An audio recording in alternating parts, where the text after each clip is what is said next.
Hi friends, welcome to our channel. எல்லோரும் எப்படி இருக்கீங்க? கண்டிப்பாக நல்லா இருப்பீங்கன்னு நினைக்கிறேன்.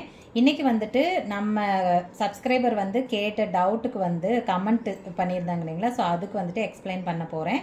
ஸோ எல்லாமே நான் ரொம்ப தெளிவாக தான் சொல்லிட்டு இருக்கேன். கண்டிப்பாக உங்களுக்கு புரியும். என்னால் முடிஞ்ச அளவுக்கு உங்களுக்கு எக்ஸ்பிளைன் பண்ணுறேன். ஸோ நல்லா கவனிச்சு பாருங்கள், கண்டிப்பாக உங்களுக்கு புரியும். ஓகே, இப்போ ஃபஸ்ட்டு என்ன கமெண்ட் அப்படின்னு சொல்லிட்டு பார்த்துடலாம். ஃபஸ்ட்டு ஒருத்தங்க கேட்டிருக்காங்க, அக்கா இடுப்பு அளவு எப்படி மெஷர் பண்ணுவீங்க, 4ஆ பிரிச்சா அப்படின்னு கேட்டிருக்காங்க. அவங்க நம்ம பாடியிலேருந்து டைரெக்டாக அளவெடுத்து தைக்கிறோம் இல்லைங்களா, அதுக்கு கேட்டிருக்காங்கன்னு நினைக்கிறேன். ஸோ பாடியிலேருந்து அளவெடுக்கிறப்போ கண்டிப்பாக இடுப்போட சுற்றளவை நீங்கள் 4ஆக தாங்க பிரிச்சுக்கணும். கண்டிப்பாக அது கரெக்டாக இருக்கும். ஏன் அப்படின்னா, நம்ம ஃப்ரண்ட்டில் அந்த கொக்கி பார்ட்டு வி பார்ட்டுக்கிட்ட 1/2 இன்ச்சு கம்மி பண்ணிடுறோம் இல்லையா? ஸோ அந்த இடத்துல கம்மி பண்ணுறப்பவே உங்களுக்கு கண்டிப்பாக இடுப்பு சரியாக போயிடும். நீங்கள் ஒன்ஸ் அந்த மாதிரி ஸ்டிச் பண்ணி பாருங்கள். எந்த அளவுமே நீங்கள் ப்ளவுஸ்லேருந்து எடுக்க முடியாதுல்ல, பாடியிலேருந்து எடுக்கிறப்ப கண்டிப்பாக சரியாக போயிடும். ஏன் அப்படின்னா, பாடியில் மேலே பாடி இருக்கு இல்லைங்க, செஸ்ட்டு பக்கம், அது மட்டும்தான் பேக்கும் ஃப்ரண்ட்டும் வித்தியாசமாக இருக்கும். பட் இடுப்புக்கிட்ட வரப்பெல்லாம் உங்களுக்கு முன்னாடி பின்னாடி ரெண்டுமே ஒரே மாதிரி தான் இருக்கும். ஸோ கண்டிப்பாக அது சரியாக போயிடும். சப்போஸ் இப்போ தொப்பை இருக்குது, இப்போ நீங்கள் அடுத்தது கண்டிப்பாக கேட்பீங்க, தொப்பை இருந்துச்சுன்னா எப்படிங்கக்கா செட் ஆகும் அப்படின்ட்டு. தொப்பை இருந்தாலும் நம்ம வயிற்று பகுதியில் தான் அளவெடுக்க போகிறோம். அப்படிங்கிறப்ப அது அளவெடுக்கிறப்பவே தொப்பையோட சேர்த்தி தானே அளவெடுக்கிறோம். அப்படிங்கிறப்ப கண்டிப்பாக சரியாயிரும். இப்போ முன்னாடி அப்படி தூக்கிட்டு இருந்தாலும் பின்னாடி நம்ம அந்த டாட் பிடிப்போம் இல்லைங்களா, முதுகு பக்கம் ஒரு டாட் பிடிப்போம் இல்லைங்களா? ஸோ அப்படி பிடிக்கிறப்ப அந்த பின்னாடி இருக்கிற லூஸும் உங்களுக்கு சரியாக போயிடும்.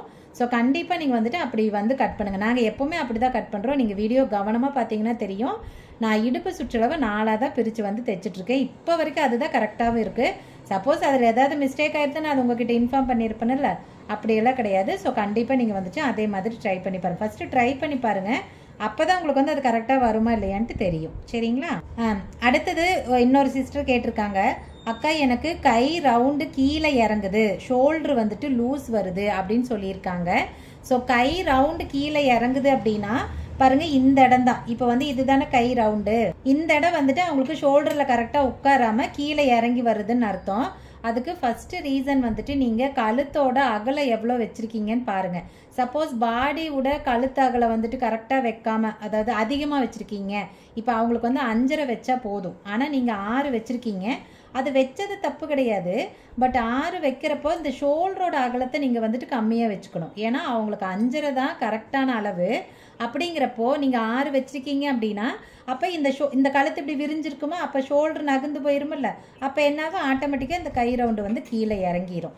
அப்போ நீங்கள் செக் பண்ணி பாருங்கள், உங்களோட கழுத்து அகலம் கரெக்டாக இருக்கா அப்படின்ட்டு. ஓகே, எனக்கு கழுத்து அகலெல்லாம் கரெக்டாக இருக்குங்கக்கா, அதெல்லாம் ஒன்றும் பிரச்சனை இல்லை. ஆனால் ஷோல்டர் மட்டும்தான் இறங்குது அப்படின்னா, இப்போ ஷோல்டர் நீங்கள் 2 இன்ச்சு வச்சுருக்கீங்கன்னு வச்சுக்கோங்களேன், நீங்கள் 1.25 வச்சுக்கோங்க. ஸோ கண்டிப்பாக 2 இன்ச்சு வச்சதுக்காகலாம் கழுத்து, அதாவது ஷோல்டர் அகலமாக போகிறதுக்கு வாய்ப்பே இல்லை. நீங்கள் 2.25 2.5 மேபி அப்படி வச்சுருக்கலாம். அப்படி எவ்வளோ வச்சுருந்தீங்கனாலும் சரி, 2 கூட நீங்கள் வச்சுருக்கலாம், தப்பு இல்லை. ஸோ எவ்வளோ வச்சுருந்தீங்க அப்படின்னாலும் இந்த ஷோல்டரோட எக்ஸாக்ட் அளவு இருக்குது பார்த்தீங்களா, இதோட அகலத்தை கம்மி பண்ணுங்கள். சரியா? அப்படி கம்மி பண்ணிங்கன்னா ஆட்டோமேட்டிக்காக இந்த கை மேலே ஏறிடும். உங்களுக்கு கரெக்டாக அந்த ஷோல்டர்லேயே உட்காந்துருக்கும். அதே மாதிரி ஷோல்டர் லூஸ் வருது அப்படின்னு கேட்டிருக்கீங்க. நான் ஷோல்டர் லூஸ் வரதுக்கு ரீசன் இதுக்கு முன்னாடியே வீடியோ போட்டிருக்கேன். ஸோ இப்போது நம்ம கமெண்ட்டுக்கு பதில் சொல்லிட்டு இருக்கோம் இல்லைங்களா? ஸோ அதுலேயே நான் ரொம்ப தெளிவாக போட்டிருக்கேன். நீங்கள் அந்த வீடியோ செக் பண்ணி பாருங்கள், ஃபுல்லாக பாருங்கள். என்னென்ன ரீசன்னால அது கழுத்து அகல வருது, சரி லூஸ் வருது அப்படின்னு நான் போட்டிருப்பேன். அதில் பார்த்துட்டு நீங்கள் அதில் ஏதாவது இது பண்ணியிருக்கீங்களா அப்படின்னு சொல்லிட்டு செக் பண்ணுங்கள். கழுத்து லூஸ் அப்படிங்கிறது இன்னொன்று, இந்த ஃப்ரண்ட் கழுத்துக்கிட்ட இந்த இடத்துல லூஸ் வரும் பார்த்தீங்களா, போடுறப்ப கொக்கி போடுறப்ப இப்படி இந்த இடம் தூக்கிட்டு லூஸாக இருக்கும் பார்த்தீங்களா, மேபி அதுவாக கூட இருக்கலாம் நீங்கள் கேட்குறது. அப்படி இது லூஸ் இருந்துச்சு அப்படின்னா நீங்கள் தைக்கிறதுல தான் ஏதோ மிஸ்டேக் பண்ணுறீங்கன்னு. ஏன்னா கழுத்து இறக்கங்கிறது நீங்கள் எவ்வளோ வேணாலும் இறக்கம் போடலாம், அதெல்லாம் மேட்ரே கிடையாது. இறக்கம் போடுறதுனால தான் லூஸ் வரும் அப்படின்னலாம் கிடையவே கிடையாது. ஸோ நீங்கள் இந்த சீடி வச்சு அடிக்கிறீங்களா கழுத்துக்கு, அந்த சீடி பைப்பிங்கோ சீடியோ எது வச்சிங்கனாலும் சரி, ஸோ அப்படி வச்சு அடிக்கிறப்ப உங்களையும் அறியாத இந்த ப்ளவுஸ் பீஸை நீங்கள் கண்டிப்பாக இழுத்துருப்பீங்க. அப்படி இழுத்தா மட்டும்தான் இந்த கழுத்து லூஸ் வரும், இல்லைன்னா வரவே வராது. அது மட்டும் இல்லாத நான் காட்டன் ப்ளவுஸ், காட்டனோ ஃபுல் வாயிலோ தைக்கிறீங்க அப்படின்னா அதுக்கு எப்படி இந்த கழுத்து தைக்கணும் அப்படிங்கிறதுக்கும் நான் ரீசெண்டாக வீடியோ போட்டிருக்கேன். ஸோ அந்த 2 வீடியோவுமே செக் பண்ணி பாருங்கள். நான் முடிஞ்ச டெஸ்கிரிப்ஷனில் கொடுத்துருக்கேன்.